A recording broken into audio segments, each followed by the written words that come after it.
mendapatkan masukan terlebih dahulu dari para ahlinya dulu, dan juga masukan dari masyarakat yang akan menjalaninya ya, yang akan terkena dampaknya, itu sebaiknya kita tanya juga. Nah, ini konsekuensinya nanti banyak hal-hal yang akan melanggar tata kelola dari koperasi yang akhirnya dikhawatirkan dana pemerintah itu bukan digunakan untuk pembangunan koperasi, tapi digunakan untuk, atau di bahasa lainnya diselewengkan. Ini bisa dibilang nih agak terburu-buru banget nih ya gitu. Proyek Koperasi Desa Merah Putih ini.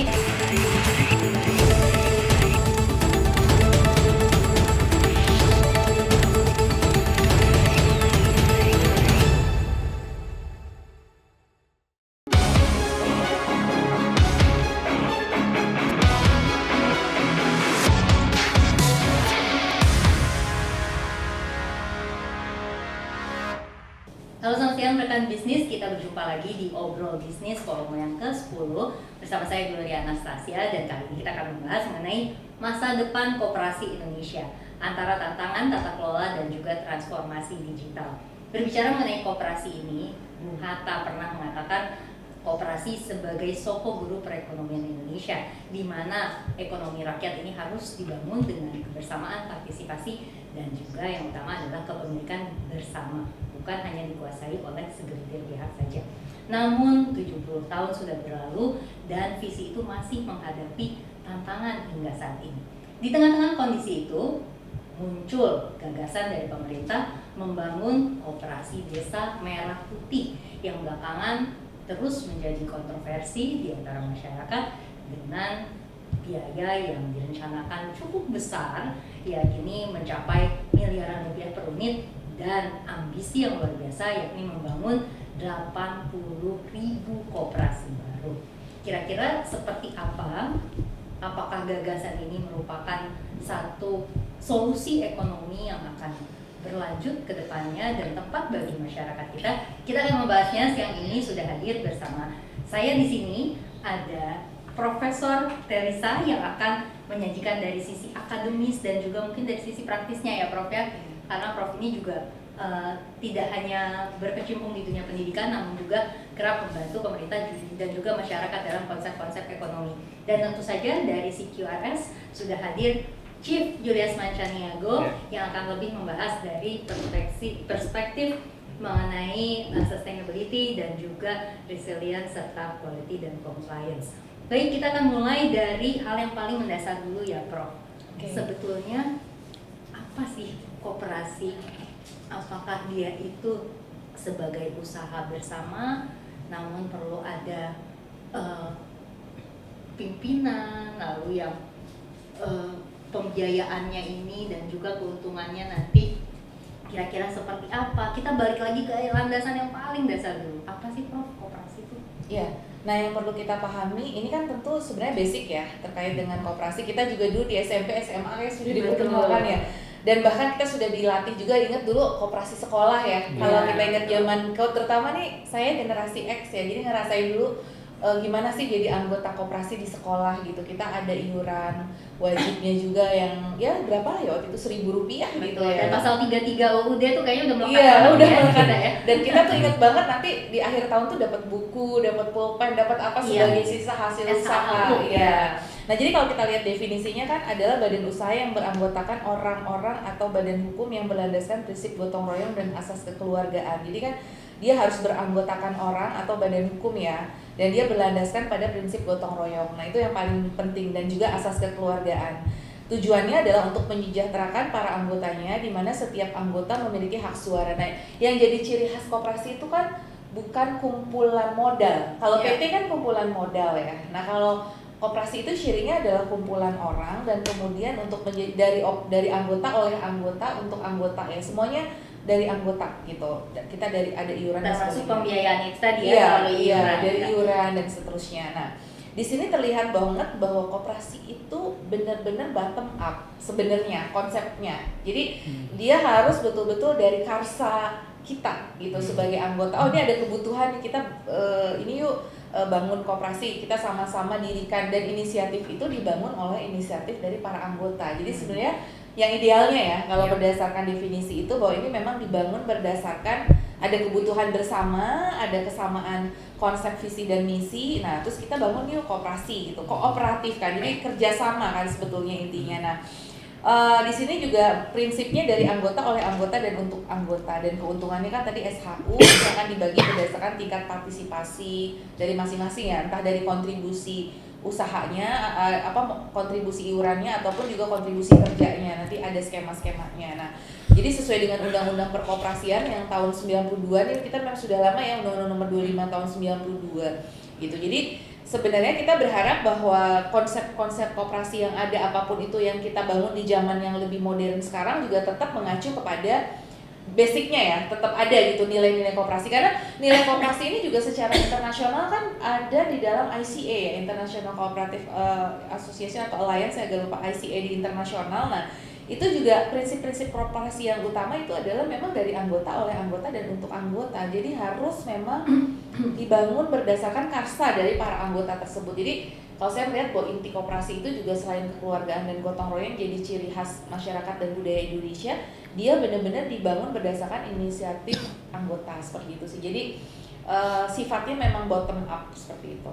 Nah, kalau misalnya Prof Teresa melihat saat ini KDP ya, Kopdes Merah Putih ini kan dibangun serentak tanpa piloting ya, untuk ambisinya bahkan 80.000 unit, dan dukungan modalnya juga dari negara dengan basis kebijakannya pemerintah. Ini Prof Teresa melihat seperti apa titik rawannya, tapi juga mungkin kekuatannya? Ya, sebenarnya kami paham ya bahwa di satu sisi memahami sudut pandang pemerintah saat ini atau pemimpin saat ini adalah ingin membangun sokoguru perekonomian yang benar-benar berdasarkan pasal 33 UUD 45 dan nilai ekonomi Pancasila ya. Jadi sekarang kan sedang digodok tuh undang-undang sistem ekonomi. Jadi kita nggak pengen koperasi sebagai sokoguru tuh hanya jargon aja. Kita bilang koperasi sokoguru, tapi ternyata penguasa ekonomi kita kebanyakan PT-PT ya, yang itu juga bermain di bursa saham dan seterusnya, sedangkan koperasi ya hanya sebagai pemain secondary gitu, bukan pemain utama. Yang kita lihat kan di dalam ekonomi kita sekarang yang menjadi pemain utama adalah perusahaan-perusahaan besar, perusahaan terbuka, PT ataupun BUMN misalkan yang besar-besar. Nah, itu yang ingin dirubah oleh paradigma yang sekarang ini benar-benar berdasarkan yang diharapkan oleh pendiri-pendiri bangsa juga, bahwa koperasi betul-betul sebagai sokoguru. Nah, semangatnya sih kita sudah setuju ya, maksudnya artinya bahwa kita ingin supaya koperasi itu nggak silo-silo, karena selama ini kan ya antara ya maksudnya ada hanya untuk ya udah kita ada gitu loh, menjadi pelengkap. Nah, ingin dirubah sepertinya paradigmanya koperasi ini benar-benar harus jadi pemain utama di dalam ekonomi yang menguasai juga. Nah, akhirnya dipikirkan adalah bahwa kalau di perkotaan kan sudah banyak ya PT-PT atau BUMN, penguasa-penguasa besar, perusahaan-perusahaan besar. Nah, oleh karena itu mungkin akhirnya dipikirkan kita cari apa ya yang di desa-desa, karena desa yang masih ruangnya masih terbuka untuk dirubah-rubah, lebih fleksibel lah, karena struktur ekonomi desa kan belum terbentuk secara solid ya, artinya masih bisa ruangnya dirubah-rubah. Nah, oleh karena itu mungkin dipikir ya udah berarti koperasi ini kita mulai dari desa, walaupun koperasi Desa Merah Putih ini kan KDKMP sebetulnya, koperasi desa dan kelurahan. Nah, kalau di perkotaan dia kelurahan. Nah, tapi kan yang lebih fokus memang yang di desa ini, karena desa ini yang istilahnya tadi lebih mudah untuk dirubah-rubah ya sistem ekonominya gitu, belum terlalu solid, sehingga mungkin saya bilang mungkin ya muncul ide koperasi Desa Merah Putih ini gitu. Jadi lebih fokusnya di desa gitu, walaupun tetap ada kelurahannya, tapi yang lebih difokuskan memang ke desa-desa seperti itu. Nah, jadi ingin menerapkan prinsip yang benar-benar sesuai. Nah, disitulah dibangun koperasi Desa Merah Putih seperti itu. Nah, mungkin pemerintah juga supaya ini cepat dalam eksekusi dan lain sebagainya, jadinya sifatnya didesain secara top down. Ya, yang itu agak bertentangan dengan prinsip koperasi tadi yang di awal yang kami bilang lebih secara yang kami pahami itu harusnya, mungkin ada ahli-ahli koperasi, saya disclaimer dulu, saya belum menjadi ahli koperasi banget. Di sini ada teman-teman kami yang lebih ahli ya, saya lebih ke ekonomi secara general. Namun setahu kami bahwa memang koperasi itu didesainnya sebenarnya lebih ke bottom up. Nah, namun sepertinya pemerintah mungkin ingin ini cepat gitu loh, cepat dan menjadi program prioritas nasional, sehingga didesain dengan Inpres, dengan PP, supaya akselerasinya itu lebih cepat seperti itu, dan ingin mencapai dengan dan bisa dikendalikan dengan kuat oleh pemerintah seperti itu. Nah, akibatnya mungkin salah satu kelemahannya ini cenderung bersifat top down seperti itu. Nah ketika dia top down, dia menjadi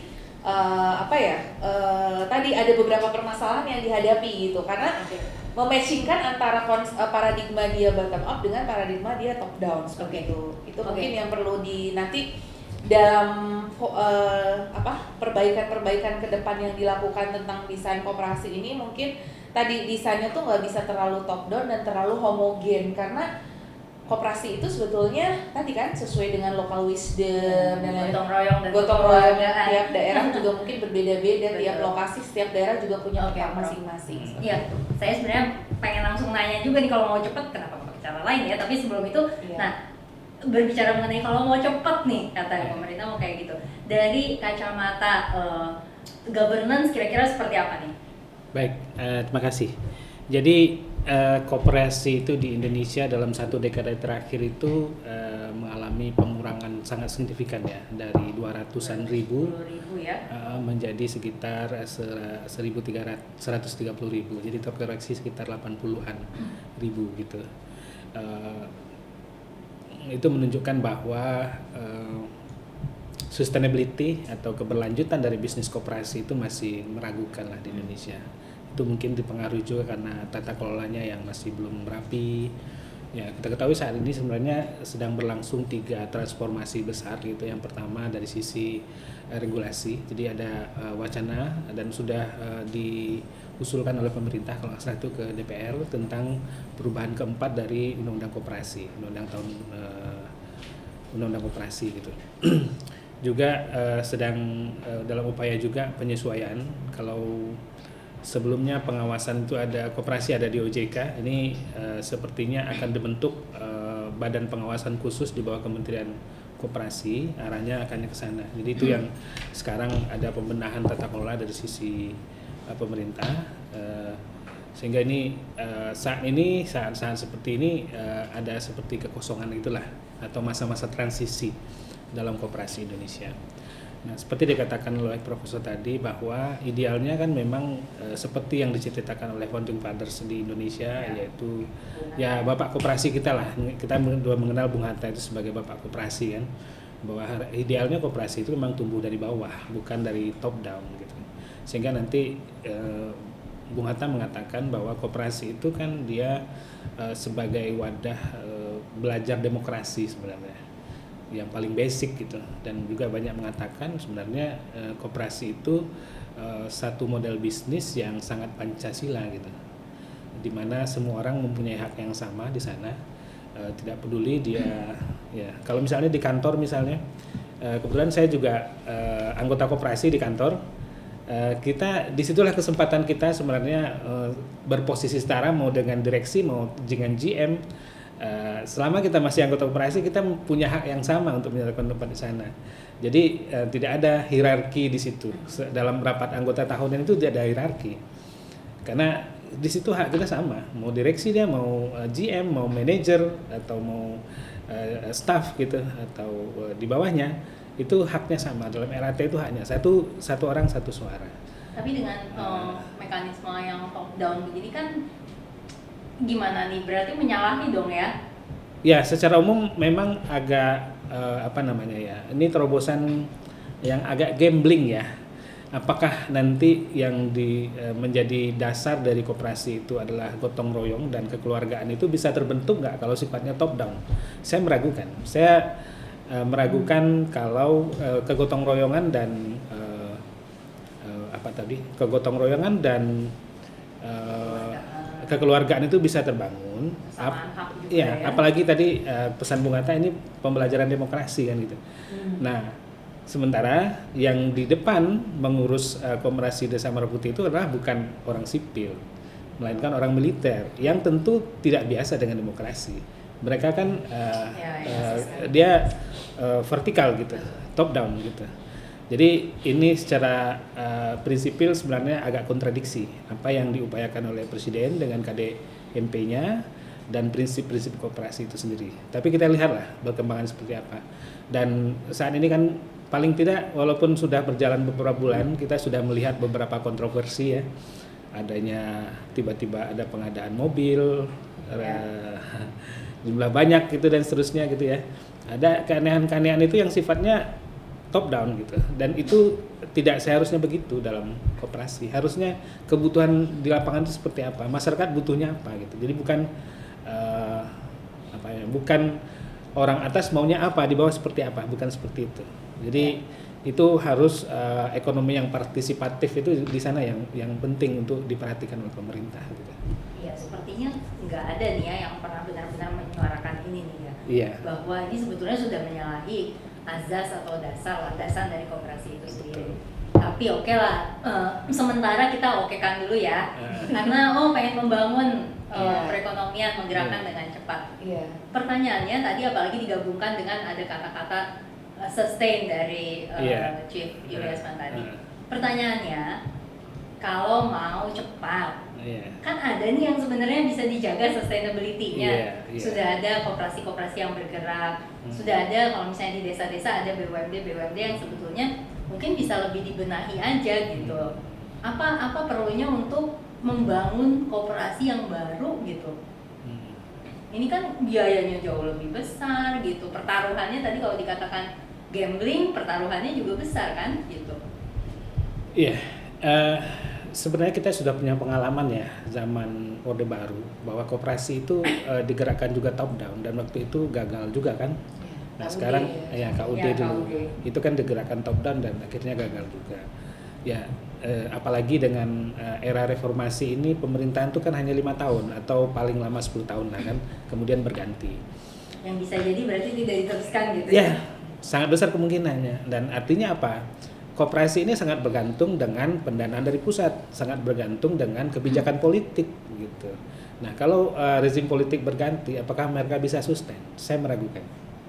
Prof, kalau berbicara terkait dengan pendanaan dari pusat gitu ya, dari APBN kita, betul berkaca sedikit ya pada program yang kontroversinya bisa dikatakan lebih besar lah daripada koperasi ini, mengenai MBG.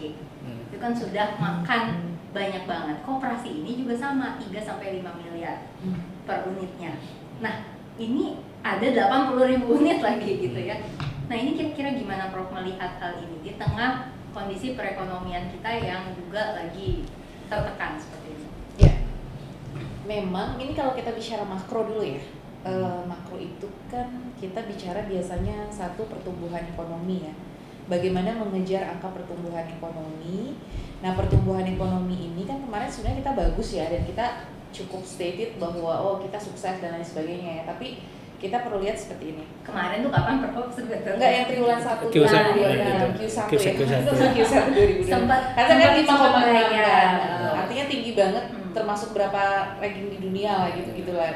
Ya kita apresiasi, tapi on the other hand kita harus lihat dulu begini. Jadi gini, ekonomi tumbuh itu gampang sebenarnya. Dilihat dari angka-angka tadi kan ternyata banyak kan government spending yang 21% belumnya, 20 lebih dari 20% itu jarang terjadi. Jadi kita genjot aja tuh spending pemerintah. Nah cuman kan akhirnya APBN-nya sempat kelimpungan dengan fiscal space yang terbatas, yang akhirnya market nggak percaya, yang kemarin sempat rupiah, gonjang-ganjing IHSG dan sebagainya kan karena ketidakpercayaan juga di fiskalnya. Takutnya Indonesia tuh defisitnya melebihi 3% lah, pengelolaannya nggak sustain, fiscal sustainability-nya terganggu. Nah oke, sebenarnya kalau untuk menggenjot aja angka itu 5,6 atau 6, 7, 8 itu bangun-bangun itu bagus, karena kan bangun-bangun itu asalkan ada spending dan uangnya itu kan akan menciptakan pertumbuhan ekonomi itu. Jadi lebih menggerakkan ya. Menggerakkan gitu. Bisa, itu memang bisa kita keluarin uang untuk pembangunan. Karena tadi makanya impor aja mobil itu udah langsung ya, walaupun impor ya, kalau impornya sebenarnya nggak bagus, tapi pengadaannya lah, misalkan pengadaan mobil tadi, artinya pemerintah pengen ngeluarin aja spending untuk mobil, ada spending gitu. Meskipun akhirnya nanti agak bocor diimpor sebetulnya. Diimpornya bocor karena kenapa kecuali produk domestik. Nah itu juga yang sangat kita sayangkan ya Pak ya. Jadi oke, untuk koperasi butuh motor, butuh mobil, kenapa nggak dari domestik gitu, dari dalam negeri, kenapa harus dari India, masa kita memperkaya India gitu kan. Nah jadi itu loh idenya itu sebenarnya, tapi memang ada spending itu bisa menciptakan pertumbuhan ekonomi, tapi itu belum tentu berkualitas karena ternyata bukan kita yang menikmatinya semuanya gitu loh. Karena nah terus kemudian dari sisi beneficiary dari uang itu gitu, uang itu larinya kemana? Tapi kan kalau makro nggak peduli uang itu diterima siapa, Yang penting agregatnya dia keluar uang, Kelihatan. spending muncul, growth tinggi. Nah, tapi masalahnya ini spendingnya buat siapa? Gitu loh. Sama, mau MBG, KDMP, 3 juta rumah, semua program prioritas nasional itu kita harus lihat dulu aliran duitnya itu kemana untuk lebih melihat berkualitas. Nah makanya nanti kan bicara ketimpangan, redistribusi. Nah kalau sekarang kan memang lebih banyak, saya menilai lebih banyak ke pertumbuhan aja deh, pokoknya berhasil gitu. Tetapi siapa beneficiary-nya? Nah beneficiary-nya kan kita tahu untuk pembangunan ini kan ya tadi ya emang dibantu oleh agensi-agensi tertentu dan belum langsung dirasakan trickle down effect atau multiplier efeknya oleh masyarakat banyak seperti itu. Karena tadi kan pembangunan ini kan kebanyakan kontraktor-kontraktor yang di-hire oleh yang ditunjuk oleh pemerintah ya sebagai pelaksana dari pembangunan ini gitu kan. Nah, terus kemudian ini belum langsung bisa menghasilkan pendapatan untuk masyarakat gitu. Kan dia butuh waktu kan. Bangun nggak langsung menghasilkan uang kan di bangun gerai. Memang beberapa sudah ada yang bagus tapi itu kan contoh-contoh kecil aja, belum semua belum beroperasi kan karena ternyata butuh modal kerjanya, terus model bisnisnya seperti apa. 80.000 desa di berbagai wilayah Indonesia, 38 provinsi yang berbeda-beda, 500 lebih kabupaten kota, kan beda-beda, nggak bisa kita seragamkan semua. Nah, jadi ada local wisdom tadi, beda-beda. Jadi apakah kebutuhannya di sini pupuk, di daerah ini mungkin butuhnya farmasi, di daerah ini mungkin butuhnya LPG. Daerah ini mungkin lebih nggak butuh barang-barang itu semua sudah tersedia, dia butuhnya simpan pinjam misalkan gitu. Nah sedangkan yang kemarin itu kan kesannya ya, kebanyakan dia homogen, dibangun lebih ke gerai retail ya, yang kita baca maksudnya dari contoh-contohnya. Nah padahal kita tahu sebenarnya retail itu sudah ada warung Madura, sudah ada warung lokal, sudah ada retail banyak kok. Ya dan bahkan Menteri Desa dan PDT kan waktu itu sempat mention sempat bahwa ada. akan menggeser retail modern. Nah kenapa harus retail yang jadi fokus? Padahal koperasi itu kan kebutuhan warga ada koperasi pertanian, ada koperasi Ya. peternakan mungkin, ada serba usaha macam-macam. Jadi kenapa semua di Indonesia harus didesain untuk retail gitu loh? Apakah ada kajiannya terlebih dahulu? Oh bahwa memang yang terbaik itu retail yang paling menguntungkan atau paling sesuai. Nah itu maksudnya tuh idenya bagus sekali ya, sangat kita appreciate lah dengan ide ini. Tujuannya untuk mengakselerate pertumbuhan ekonomi, menciptakan aktivitas ekonomi di desa, menyerap tenaga kerja desa, tapi tanpa teknokrasi yang kuat ya akhirnya kita jadi masih mencari-cari bentuk. Dan tadi si penggunaan dana APBN-nya yang 3 miliar kan, itu akhirnya belum bisa jalan juga karena kan 3 miliar itu buat apa? Karena saya banyak ya, kemarin kan sempat bantu pemerintah juga, sering spot check di lapangan, banyak tuh keluhan-keluhan saya dengan KDMP macam-macam tuh, sering diskusi gitu. Bu, kita butuhnya bukan butuh ini Bu, kita malah ruangan ada. Mereka sudah punya Pak, terus mereka tanya bisa nggak pakai yang existing ini? Ternyata nggak bisa, mereka butuhnya modal kerja. Saya udah ada Bu, ruangan dan tanah, ruangan tuh udah ada nih, desa kita kebetulan udah punya, kebetulan ada inisiatif sebelumnya.